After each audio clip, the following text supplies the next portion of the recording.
établi donc l'équation différentielle du circuit, on va passer à la solution de l'équation différentielle. Donc, solution de l'équation différentielle.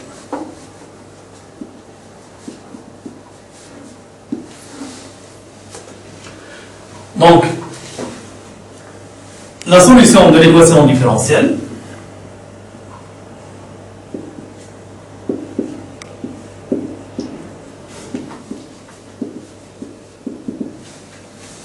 d carré de UC sur dt carré plus UC sur LC égale à 0 s'écrit sous la forme UC de t est égal à UC max sin oméga 0 t plus phi UC.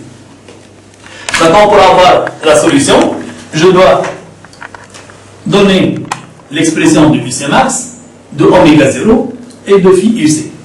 Comme dans le cas d'un circuit LC, donc vous avez vu que lors de la charge d'un condensateur dans un circuit LC, on a écrit que UC s'écrit A moins B exponentielle moins alpha t.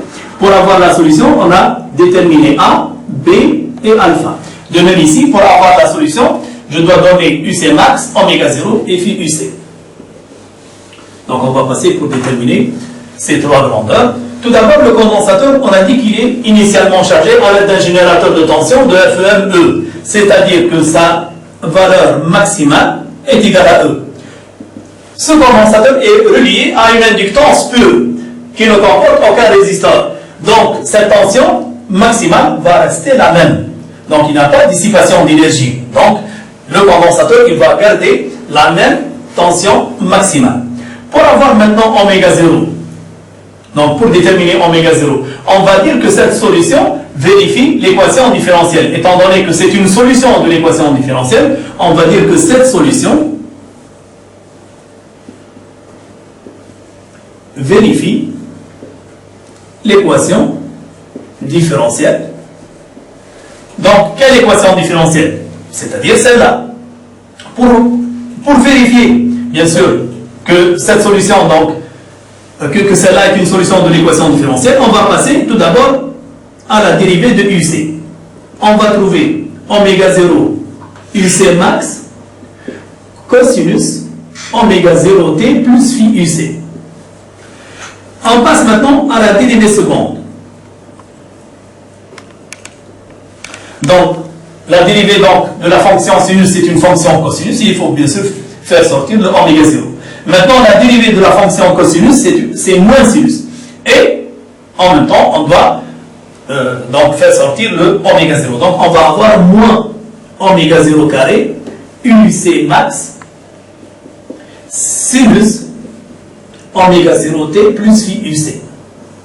Et ainsi, on retrouve l'expression de UC de t. Ça veut dire que la dérivée seconde de UC par rapport au temps, c'est moins oméga 0 carré fois UC. Donc la dérivée seconde de UC par rapport au temps, c'est moins oméga 0 carré fois UC. Donc, dérivée seconde de UC par rapport à t carré est égal à moins oméga 0 carré fois UC. Et d'après l'équation différentielle,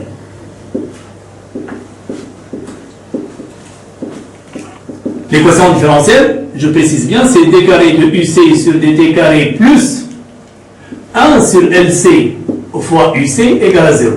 Donc je remplace le d carré de UC sur dt carré par moins oméga 0 carré fois UC plus 1 sur LC fois UC égale à 0.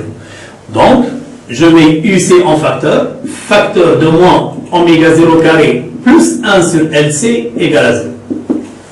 Mais UC, c'est une fonction sinusoïdale qui varie au cours du temps. C'est-à-dire, quel que soit t quelconque, UC n'est pas nul. Donc, quelle est la quantité qui va donner cette valeur 0? Donc, c'est celle-là. Celle-là non nulle, donc celle-là est égale à 0. Donc, on va trouver que moins oméga 0 carré plus 1 sur LC est égal à 0. Ainsi, on aura 1 sur LC est égal à oméga 0 carré. Donc, oméga 0 est égal à 1 sur la sine de LC. On peut de même déterminer le T0, la période propre. T0, c'est 2pi sur oméga 0 si vous voulez. C'est 2pi racine de LC.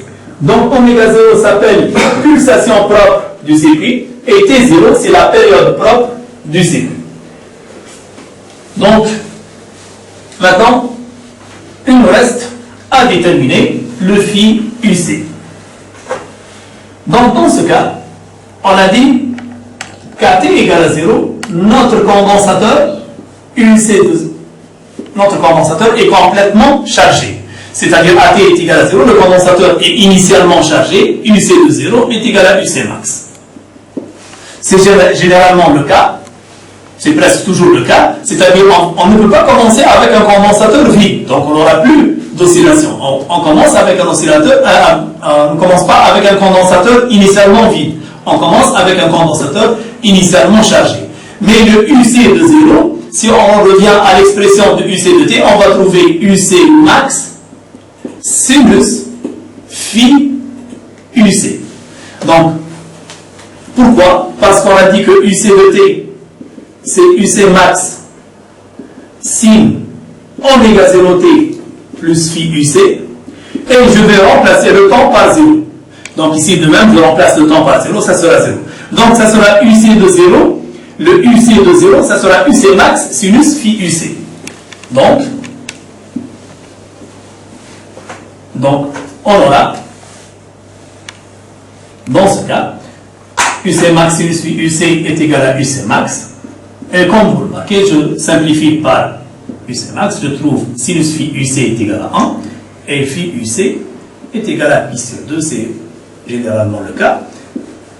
Ainsi, on a, bien sûr, l'expression de UC de t, donc j'ai déterminé UC max, phi UC et oméga 0. Merci pour votre attention, on se verra lors de la séquence prochaine.